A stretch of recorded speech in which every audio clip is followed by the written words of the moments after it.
Elas são misteriosas. Alguns as consideram estranhas, outros as reverenciam, poucos as compreendem. Por causa de suas crenças, milhares foram mortas e torturadas. Elas são as bruxas. Muitas vezes eram queimadas em grupos. Desde a antiguidade, as bruxas são vistas como seres do mal.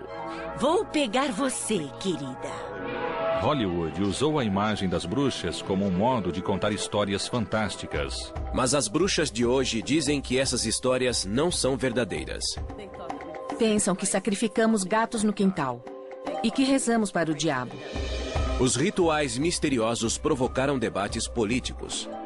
Bruxaria não é uma religião. Mas as bruxas dizem que sua religião está florescendo. A bruxaria é um ótimo estilo de vida. É um caminho espiritual maravilhoso. Elas podem ser encontradas em culturas por todo o mundo. São médicas, professoras e soldados. Mas a bruxa moderna raramente é aceita. Um homem passou na frente da casa, saiu de seu carro e ficou gritando que vamos morrer e iremos para o inferno. Silver Ravenwolf, de Harrisburg, Pensilvânia, é dona de casa, escritora e líder do clã da Floresta Negra, um coven, ou grupo de bruxas. O coven de Silver tem 800 membros em todo o país.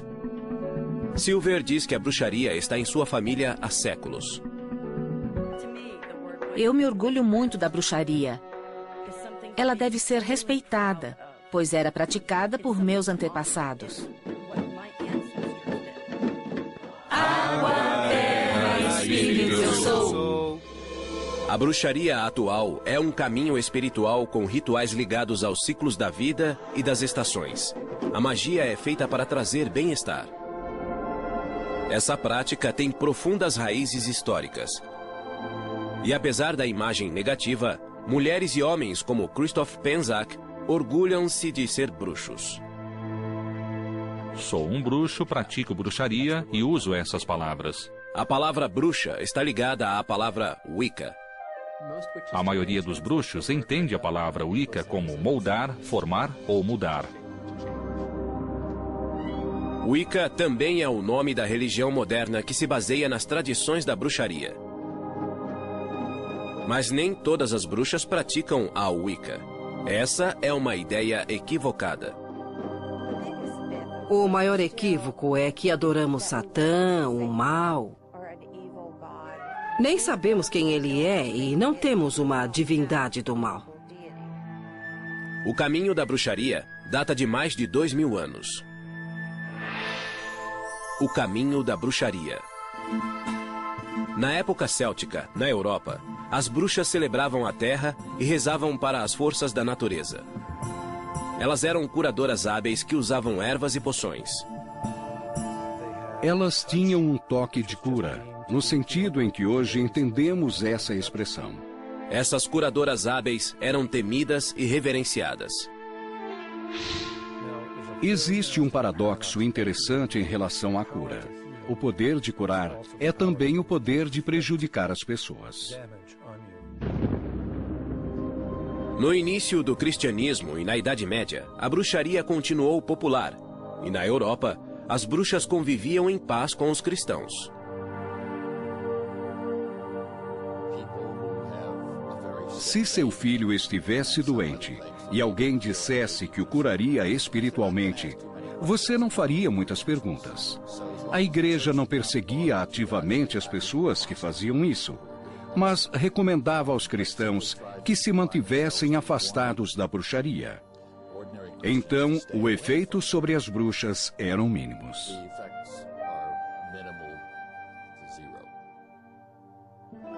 Em 1231, a Igreja Católica Romana criou a Santa Inquisição para capturar heréticos.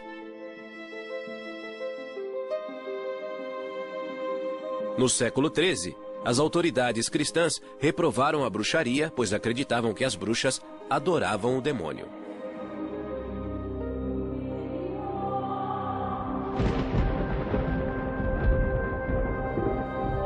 Em 1320, o Papa João XXII expandiu a Inquisição, que passou a perseguir as bruxas.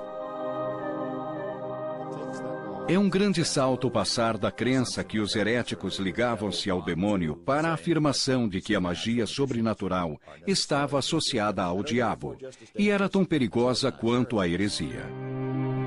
Durante o século XIV, os caçadores de bruxas perseguiam as adoradoras do diabo. Milhares de pessoas, na maioria mulheres, foram enforcadas ou queimadas. Em 1486, 2 monges dominicanos publicaram o Malleus Maleficarum, o Martelo das Bruxas. O Malleus Maleficarum é o primeiro livro sobre bruxaria que visa especificamente as mulheres. Uma dessas mulheres chamava-se Walpurga Hausmann, que morava em Dillingen, na Alemanha, em 1587.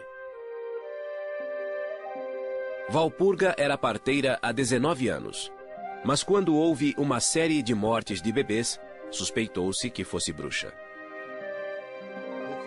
O que provocava suspeitas contra uma parteira era um parto aparentemente normal que não acabava bem, e o bebê morria sem um motivo claro. Se o bebê nascia deformado e morria, havia uma explicação racional. Walpurga foi presa e, sob tortura, ela confessou ter matado 43 bebês e sugado seu sangue, como uma vampira. A tortura só parou quando ela confessou aquilo de que era acusada. Walpurga foi condenada à morte e foi queimada viva. Em 1604, na Inglaterra, a lei da bruxaria tornou a prática um crime capital. Ironicamente, na mesma época, as bruxas apareciam no palco do Teatro Globe, em Londres. Duplo e pesado, fardo e infortúnios, arde o fogo e o caldeirão borbulha. Na famosa tragédia Macbeth, Shakespeare incluiu 3 bruxas que profetizavam. Isso tornou possível contar uma história interessante em que acontecem coisas incríveis e dar uma explicação plausível para esses acontecimentos. Em 1611, a Bíblia, na versão do rei Tiago, no Êxodos, capítulo 22, versículo 18, afirmou: "A feiticeira não deixarás viver." Essa versão chegou aos Estados Unidos no final do século XVII, quando os puritanos cruzaram o Atlântico. A cidade de Salem foi tomada pela histeria contra as bruxas.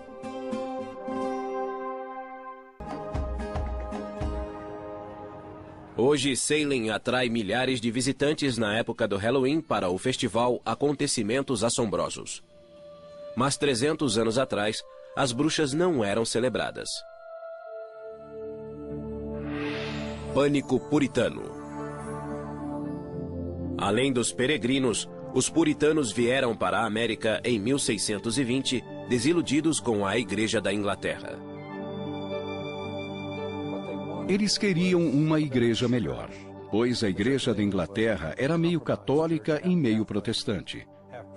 A palavra puritano significa que eles eram totalmente protestantes.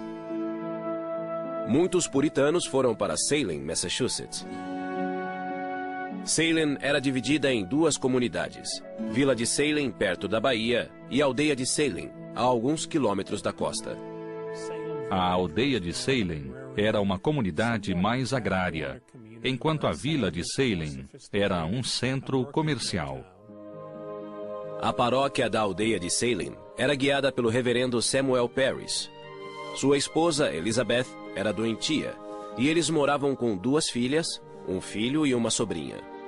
Foi em sua casa, no inverno de 1692, que a histeria das bruxas começou.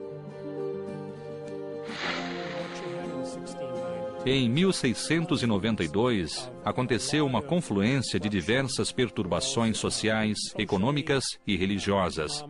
Nessa época, a Aldeia de Salem era uma comunidade arrasada, pronta para que algo ruim acontecesse.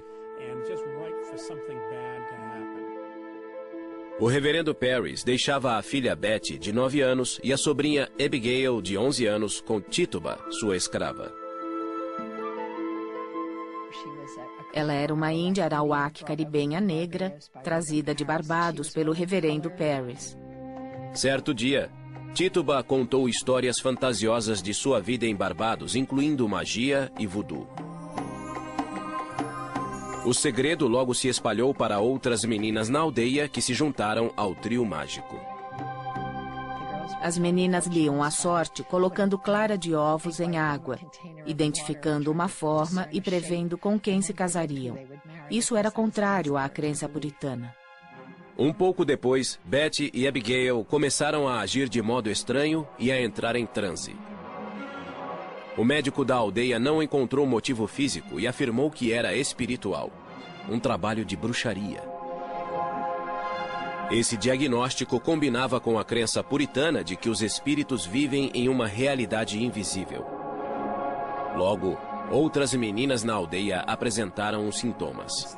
Em vez de separá-las, eles as colocaram juntas, o que foi uma ideia ruim. É como uma reação em cadeia.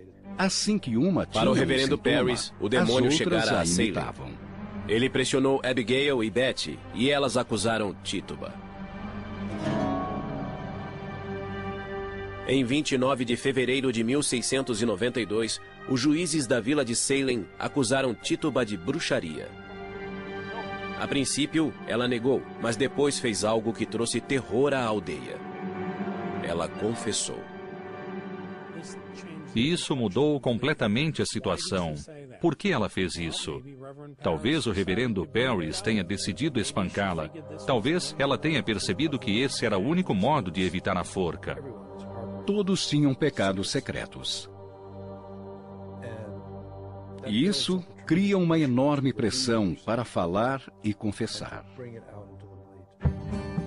Uma parte importante da confissão era acusar outros. Tituba acusou 2 mulheres da aldeia, Sarah Osborne e Sarah Good. A ideia de mais bruxas na aldeia criou histeria em massa e mais acusações. Alguns homens foram acusados, mas a maioria era de mulheres. Na visão patriarcal, as mulheres eram criaturas irracionais que tendiam a se ligar ao demônio. Bridget Bishop, abra a porta. Muitas temiam a batida à porta. As acusadas eram tiradas de casa e levadas ao centro da aldeia para serem julgadas. Os juízes perguntavam: você assinou um pacto com o diabo? Isso significava rejeitar o cristianismo. Foi ao bosque para ser batizada. Os juízes deviam encontrar provas que identificassem uma bruxa. Usavam parteiras para examinar o corpo da mulher em busca da marca do demônio. A mulher era despida, e isso era humilhante para uma puritana. O interessante é que, às vezes, as parteiras encontravam as marcas. Outro teste usava água.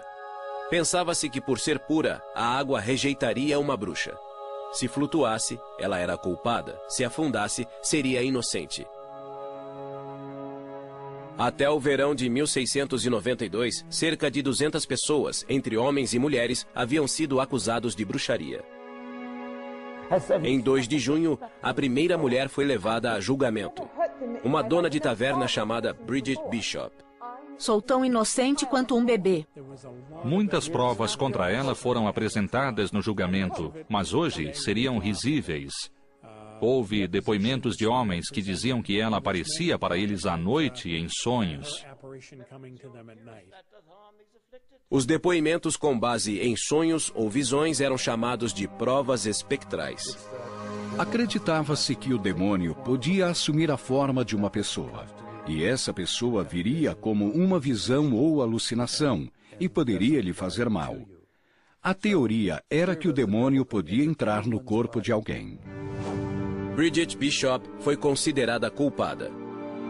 Ela foi a primeira a ser enforcada em 10 de junho de 1692. Um mês depois, em 19 de julho, Sarah Good teve o mesmo fim. As execuções continuaram no outono até que o governador William Phips interferiu, temendo que as acusações fossem falsas. O governador Phips ficou famoso por dizer: "Vou interromper os julgamentos até sabermos quais os critérios para ter certeza quem é de fato bruxa e quem não é." 14 mulheres e 5 homens já tinham morrido na forca, e outro homem havia sido espremido até a morte embaixo de uma prancha com rochas pesadas. 5 pessoas morreram na prisão antes do julgamento. Tituba foi libertada e vendida para outra família. 5 anos depois, em janeiro de 1697, mais de 12 pessoas confessaram depoimentos falsos. A vergonha dos julgamentos de Salem ajudou a acabar com a execução de bruxas nos Estados Unidos. Em 1992, 3 séculos depois, as vítimas foram lembradas em um memorial. A imagem da bruxa mudou, mas as percepções negativas persistiram e ganharam força. No final do século XVII, a caça às bruxas acabara na América e declinava na Europa. O iluminismo começava e a imagem da bruxa evoluiu novamente. Romantizando a bruxa. O século XVIII trouxe o fascínio pela ciência e a racionalidade. Era ridículo acreditar em bruxas que voavam e em bruxarias. No século XVIII, as autoridades disseram que a bruxaria era impossível, na tentativa de persuadir as pessoas a não temerem as bruxas. A lei inglesa refletiu a mudança. A Lei da Bruxaria, de 1736, anulou a lei anterior e afirmou que quem dissesse lançar feitiços seria multado ou preso como falsário. Na Alemanha, a última execução foi em 1775 e na Suíça, em 1782. Historiadores estimam que, até o final do século XVIII, 50 mil pessoas morreram como bruxas e 80% eram mulheres. Durante o século XIX, as classes cultas consideravam a bruxa como uma zombaria. Em vez de alguém que voava e fervia bebês em reuniões noturnas, a bruxa passara a ser uma criatura ridícula, com um chapéu velho e pontudo. A literatura infantil ajudou a transformar a bruxa em uma mulher tola e doente. Mas mesmo assim, as bruxas continuaram a assustar, especialmente no Halloween. O Halloween veio do antigo festival céltico Samhain, que celebrava a colheita e honrava os mortos. O folclore transformou essa celebração em um festival assustador, no qual as bruxas ficavam à solta. A bruxa má, com o rosto verde, continuou a ser popular e voou até o século XX. Hollywood usou essa imagem para retratar a bruxa do oeste em O Mágico de Oz.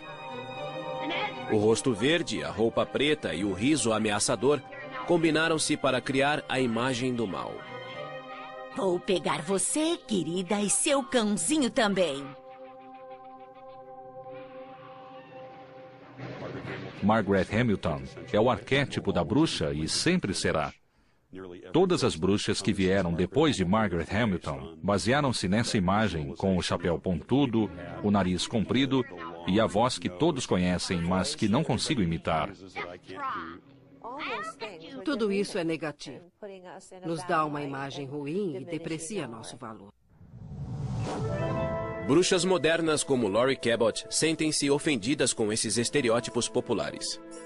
Laurie mora em Salem, Massachusetts, e veste as roupas tradicionais negras em público. É assim que ela honra as deidades respeitadas pelas bruxas, masculino e feminino, o deus e a deusa.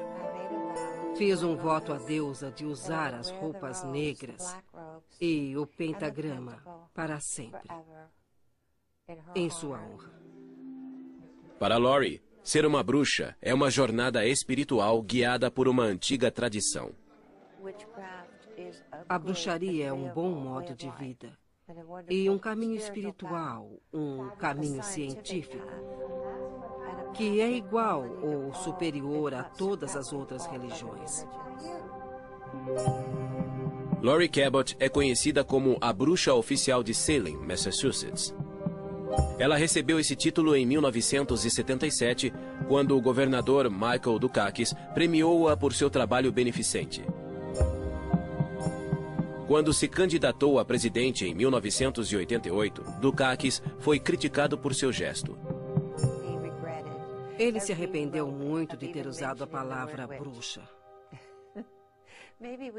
Talvez tenhamos prestado um serviço ao país. Laurie Cabot nasceu em 1933 em Wewoka, Oklahoma. Ela diz ter dons de vidência desde criança. Eu conseguia prever o futuro. E meu pai dizia, deve haver uma ciência por trás disso. Então, começamos a pesquisar em bibliotecas. Quando Laurie tinha 11 anos, a família mudou-se para Boston, onde ela e a mãe conheceram uma bibliotecária chamada Felicity. A bibliotecária percebeu algo familiar em Laurie e revelou um segredo pessoal. Ela murmurou, sou uma bruxa de Kent, Inglaterra, e acho que sua filha é uma bruxa. Minha mãe só fez, pois não sabia o que pensar. Felicity ofereceu-se para ensinar Laurie. A mãe de Laurie aceitou e foi com a filha até a casa de Felicity. Aos 16 anos, Laurie terminou seu treinamento, mas ainda manteve sua identidade de bruxa em segredo. Laurie gostava de se apresentar em público e aos 18 anos tornou-se bailarina. Eu dançava no Latin Quarter, uma boate chique em Boston, cujo dono era Lou Walters, pai de Barbara Walter. Trabalhei com Pierre Bailey, Frank Sinatra e Jimmy Durante. Quando ficou noiva, ela hesitou em contar ao noivo que era bruxa e preferiu dizer que era vidente. Depois de nos casarmos, eu contei que era bruxa. Mas nessa época estávamos bem um com o outro e ele estava à vontade com minhas habilidades. Em 1965, Laurie tinha 2 filhas, Jodie e Penny. Além de ser mãe e esposa, Laurie praticava bruxaria em casa. Eu praticava magia, meditando, curando, mantendo-me equilibrada, curando minhas filhas e ensinando-as. Em 1969, os Cabots mudaram-se para Salem, Massachusetts. Com o tempo, Laurie sentiu-se à vontade para viver abertamente como bruxa. Saí do armário das vassouras. Foi incrível. Nem todos aceitaram a ideia de uma bruxa morar em Salem. Alguns moradores de Salem não gostaram de ter uma bruxa por perto. Laurie descobriu isso fazendo compras com as filhas. Um homem parou meu carrinho e disse: como ousa vir a este lugar? Sabemos que é má. Você devia ser enforcada.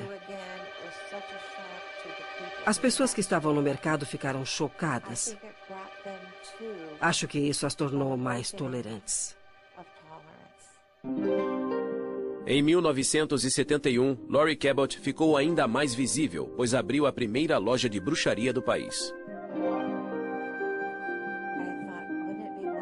Achei que seria ótimo abrir uma loja para que as pessoas viessem aprender. Seria um modo de ganhar a vida, ficar em casa com as crianças, praticar bruxaria e educar as pessoas. A loja de Laurie vende ervas, especiarias e incensos usados ao praticar magia. Segundo Laurie, a magia é a arte de provocar mudanças de acordo com a própria vontade. Você pode se curar usando magia, que é a ciência de usar sua mente, ervas, cristais e poções. Algumas poções podem ser bebidas, mas a maioria das poções é usada como perfume. A energia dos olhos ativa o cérebro para reforçar o sistema imunológico. Essas poções funcionam há séculos. Laurie ensina a ciência da magia que exige conhecimento de ervas e de padrões cósmicos. Christopher Penczak estuda com Laurie desde 1993. Laurie Cabot foi essencial ao me mostrar o poder e o amor pessoal. Por meio das experiências de cura psíquica dela, eu pude sair das aulas sentindo-me conectado ao universo e capaz. Evoco a grande deusa que habita no céu acima de nós. Laurie também ensinou Christopher a fazer encantamentos. Para uma bruxa, um encantamento é uma prece focada oferecida ao deus ou à deusa com uma intenção específica, geralmente para a cura. Peço que essas chamas queimem, deixando apenas cura, saúde e retidão. Desde 1995, Christopher dedica sua vida à magia. Ele ensina bruxaria e escreveu mais de 12 livros. Ele diz que é um bruxo, ao contrário da crença popular de que os homens são feiticeiros. Acreditamos que a palavra feiticeiro tem uma relação com a palavra traidor. Então, não gostamos dela. Sou um bruxo, pratico bruxaria e prefiro essas palavras. Christopher e Laurie acreditam que existe magia em todas as pessoas. Todos têm dons mágicos, todos têm talentos, mas é preciso tempo e treinamento para levar uma vida mágica. A vida mágica inclui a celebração de 8 festivais sazonais, chamados de sabás, que representam nascimento, morte e renascimento na natureza. Imbolc é celebrado em 2 de fevereiro e representa o fim do inverno e a chegada da primavera no hemisfério norte. No final do inverno, há uma sensação de congelamento no ar, mas o sol retorna à Terra. E é isso que evocamos. Estamos aqui para curar a Terra, para curar a nós mesmos, para trazer equilíbrio e bondade em lugar do mal e das feridas do mundo.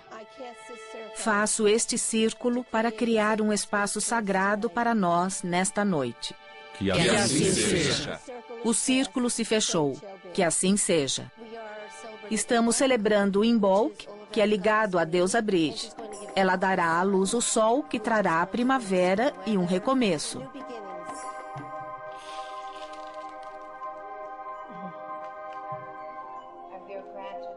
Recebemos os dons do fogo, espírito, amor e cura.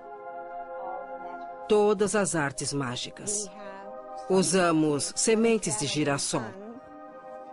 O que é melhor que o sol voltando à terra? Tomamos essas sementes e as levantamos sobre a cabeça. Esperamos que renovem a terra. Abençoamos as sementes e as levamos para casa, para plantá-las, para que comecem a crescer. Alegria se encontra, alegria se separa e se encontra de novo. Sim!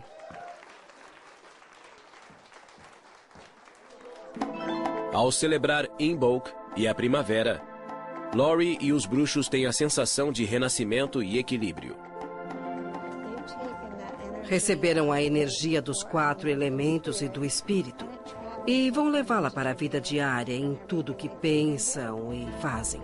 Mas nem todas as bruxas são tão abertas em público.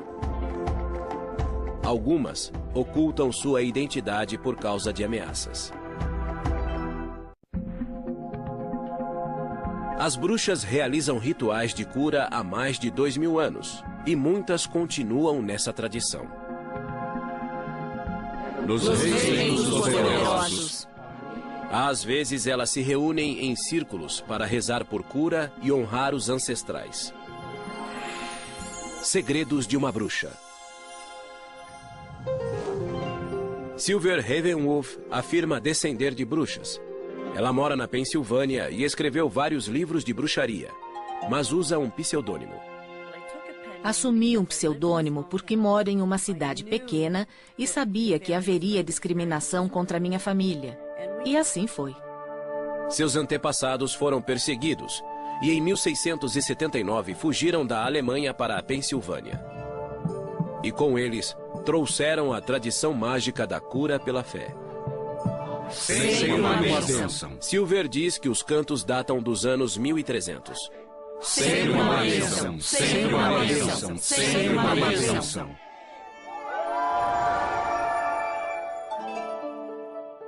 Silver nasceu em 1956 e cresceu ouvindo histórias sobre bruxaria.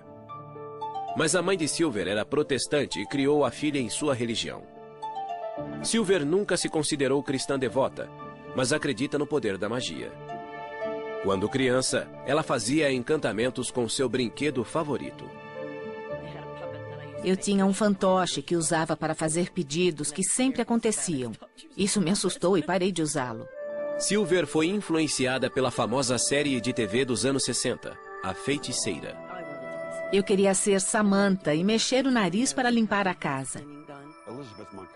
Elizabeth Montgomery era linda e não se parecia em nada com a imagem popular de uma bruxa com que estamos acostumados.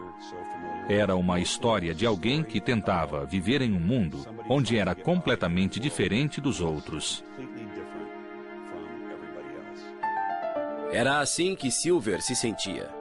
Aos 16 anos, ela viajou para a Espanha com sua classe de espanhol no ensino médio.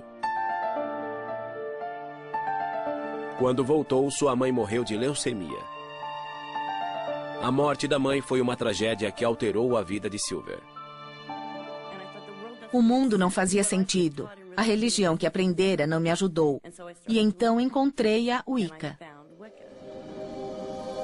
Wicca é uma religião ligada à natureza e aos 4 elementos naturais: terra, ar, fogo e água. Para os wiccanos, o sol simboliza seu deus e a lua simboliza sua deusa. A Wicca baseia-se em ritos pagãos europeus e chegou aos Estados Unidos nos anos 50. Gerald Gardner, um funcionário público inglês, popularizou-a com o livro Bruxaria Hoje. O livro foi publicado em 1954, 3 anos depois da anulação da lei que multava ou prendia quem evocava espíritos ou fazia encantamentos. Gardner pesquisou rituais pagãos que reconheciam um deus da terra e uma deusa mãe. Era moda nos anos 60, pois era contra a cultura.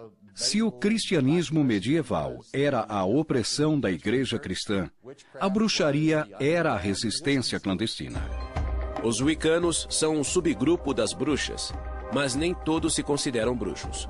Tanto a Wicca quanto a bruxaria reconhecem a lei tríplice. Na Wicca dizemos que tudo que você fizer voltará para você 3 vezes. Não há perdão para os pecados. Você é responsável. Silver diz que a Wicca permitiu-lhe explorar a ciência da magia e fazer mudanças positivas. A Wicca permite incluir a ciência na sua vida, pois a magia não é nada mais que física quântica. Ela estudou física quântica para descobrir a relação entre energia e matéria. Eu era uma bruxa solitária e praticava sozinha, sem treinamento. Eu voava com autoconfiança mágica. Em 1980, Silver conheceu Irvin McCormick, apelidado de Mick. Os dois se apaixonaram e casaram, e Mick aprendeu Wicca com a esposa. Tiveram 4 filhos, e a princípio guardaram segredos sobre sua religião, mas os vizinhos descobriram. Pensam que sacrificamos gatos no quintal e que rezamos para o diabo. Silver decidiu praticar a religião abertamente para que vissem que não causava danos. Os wiccanos acreditam que a energia que existe em tudo pode ser dirigida pelos cantos e rituais. Terra, espírito, eu sou. Alegria! Eu sou. Fogo, eu sou. Silver dedicou-se totalmente à bruxaria para escrever um livro para iniciantes. Em 1993, Voando em uma Vassoura de Prata foi publicado e teve sucesso.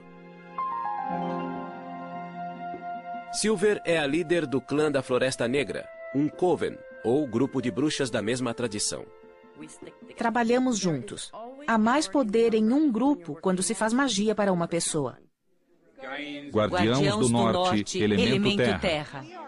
Pedimos que as energias da Terra venham, nos ajudem e nos guiem no que estamos fazendo no ritual. Silver usa a magia de seus ancestrais para murmurar preces de cura. Funciona se murmurar cantos silenciosos que ninguém ouve. Você sabe o que diz, mas nem a pessoa com quem trabalha ouvirá. Rezo por minha mãe. Peço que os espíritos aliviem a dor e o sofrimento que ela suporta há bastante tempo. Não adoramos o demônio. Tem a ver com cura, com amor e luz e como respeitar a Terra. A filha de Silver, Felin, é parte do Coven e é sargento do exército. A médica de 25 anos diz que foi discriminada por ser bruxa. Não é que o exército trate mal as bruxas, mas algumas pessoas têm dificuldade para conviver com quem é diferente deles. Mas uma viúva wicana acha que os militares foram injustos. E sua campanha por liberdade religiosa chamou a atenção de George Bush e da imprensa.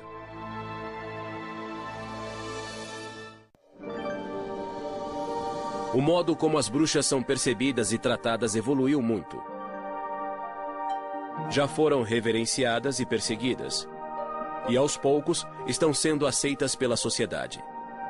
Mas ainda existe discriminação, como a wicana Roberta Stewart descobriu. Em 1978, a Wicca foi reconhecida como uma religião legítima nas Forças Armadas. Mas em 1999, George Bush disse que não acreditava em bruxaria. Em uma entrevista à televisão, ele disse que se opunha a uma decisão militar de permitir rituais da Wicca em Fort Wood, no Texas. Respeito à liberdade de expressão, mas acho que bruxaria em propriedade do governo é ir longe demais, pois a bruxaria não é uma religião. Ele enfureceu os wiccanos como Roberta Stewart, cujo marido Patrick era wicano e militar. Fiquei chocada como profissional e esposa. Como ele pôde fazer isso a uma fé e aos soldados? Em 25 de setembro de 2005, Patrick Stewart estava em um voo de rotina sobre o Afeganistão. Na volta para a base, o helicóptero foi atingido por um míssil. E os 5 tripulantes morreram. Depois da morte do marido, Roberta foi informada que o Departamento de Veteranos não permitiria que o pentagrama, um símbolo da Wicca, fosse gravado na lápide. Fiquei chocada ao saber que nossa fé não era reconhecida e que eu não poderia gravar o pentagrama. Simplesmente comecei a chorar. Embora os militares reconhecessem a Wicca como uma religião legítima, o Departamento de Veteranos não aceitava que seu símbolo fosse gravado em lápides. Desde 1997, wiccanos discutiam com o Departamento de Veteranos. Eu não ia permitir que desonrassem meu marido e nosso amor. Então me preparei para a luta. Redenção. Em 2005, o Departamento de Veteranos permitia que 38 símbolos fossem gravados nas lápides, mas havia discriminação, pois o pentagrama da Wicca não era um deles. O secretário do Departamento de Veteranos me disse que não permitiam o pentagrama porque não aceitavam o Wicca como religião. Em 2006, Roberta levou seu caso à Justiça do Estado de Nevada. O memorial de Patrick Stewart está em um cemitério administrado pelo poder público sob a jurisdição do governo de Nevada. Em 19 de novembro de 2006, Roberta pôde gravar o pentagrama na lápide de Patrick, no memorial de veteranos em Fairlane, Nevada. Percebi que não podia parar nisso, pois além de Patrick, havia outros soldados wiccanos ou pagãos. Roberta e o grupo Santuário do Círculo processaram o Departamento de Veteranos. Em 23 de abril de 2007, o departamento concordou em incluir o pentagrama entre os símbolos aceitos. Por fim, Roberta recebeu um telefonema do presidente Bush. Ele se desculpou e fez comentários sinceros, dizendo que nunca negaria a liberdade de religião a um soldado. Isso encerrou o caso para mim. Os wiccanos de todo o país celebraram essa vitória que reafirmou a liberdade de religião para os militares. Aquela lápide, aquele soldado e os outros que morreram por nós deram uma contribuição enorme ao país e à nossa fé. Simplesmente enorme. Desculpe. Sinto um pouco de paz por saber que ele não morreu só pela guerra, mas morreu por uma causa e por nossa fé. Apesar da maior aceitação das bruxas, a cultura popular ainda é ambivalente diante delas. Em 1999, o filme A Bruxa de Blair as retratou como assustadoras. O público não vê uma bruxa nesse filme. Praticamente não se vê nada, além de movimentos de câmera. Mas o que funcionou nesse filme foi o medo do desconhecido. A série de TV Charmed evocava a imagem da mulher forte e independente que também era bruxa. Barry Spelling criou uma história interessante com bruxas boas, mas elas também eram muito atraentes. Muitas bruxas sentem-se incompreendidas e esse é o tema central do musical Wicked. Na verdade, nenhuma das bruxas é má. Uma delas está um pouco perdida, e Elphaba só quer amor e aceitação porque é verde em um mundo em que os outros não são. Embora a bruxa continue a ser verde nos mitos antigos e na cultura moderna, as bruxas reais dizem que não existem bruxas más. Não é preciso fazer o mal para que as coisas aconteçam ou sejam corrigidas. Podemos neutralizar o mal e nos proteger. Por que seríamos más? As bruxas de hoje trabalham para que a palavra bruxa soe positivamente. Ser uma bruxa me dá força e faz com que eu me sinta bem. Isso me traz tanta energia que sinto que posso fazer qualquer coisa. A bruxaria é uma tradição sagrada. Desejo que essa visão seja divulgada e não sejamos mais considerados maus. As pessoas precisam entender que isto é real e sério e que podemos beneficiar a humanidade, mudar o mundo, curar as pessoas e curar a Terra por meio da magia.